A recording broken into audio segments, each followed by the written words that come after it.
How to use the Cybtouch CT12 for large radius arc bending. Hello everyone.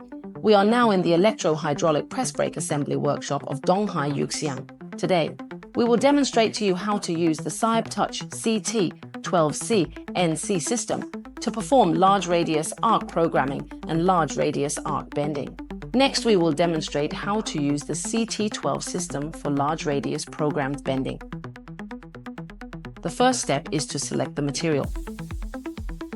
Today we are bending a carbon steel sheet, so we select steel, then enter the sheet thickness to be bent today. The sheet thickness is 1.2 millimeters, so we input 1.2 millimeters, then select our upper punch. Load the upper punch. Today we are using H150. We load it. Select the lower die. This V-groove, we try to select a slightly wider V-groove. This will result in a shallower indentation, which means the arc will be smoother and more aesthetically formed. We load a V14. Then here we need to enter the final forming angle of the large radius arc. For example, today we are testing a 90-degree arc, so in the bending angle field, enter 90 degrees. In this way, the final formed large radius arc angle will be equal to 90 degrees. When bending a large radius arc, we generally enable the sheet support function. After enabling the sheet support function, the secondary back edge position of the back edge fingers will support the sheet. During bending positioning will require less effort. You only need to lightly hold it by hand. Here, select the bending dimension, which is the press line position. For the Cybtouch system, the press line position is calculated as the distance from the center point of the formed arc to the sheet edge at the back edge position. Please note it is the distance from the center of the arc to the sheet edge.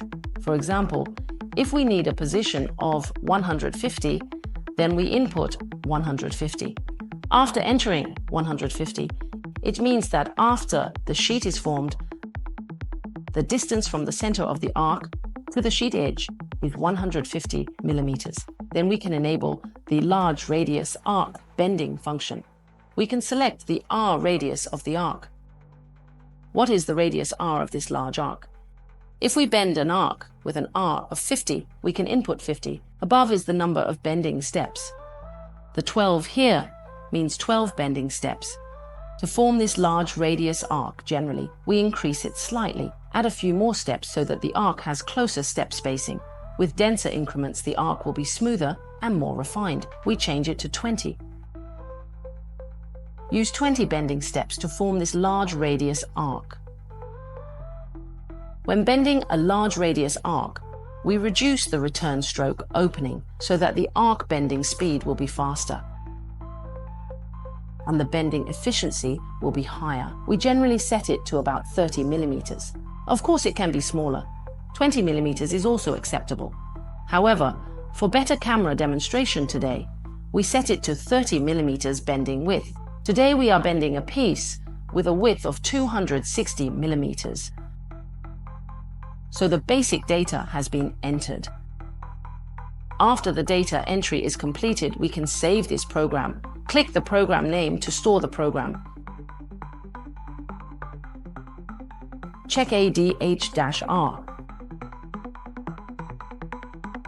The program is now saved. Then we can press Start to run. After running, we can now begin bending.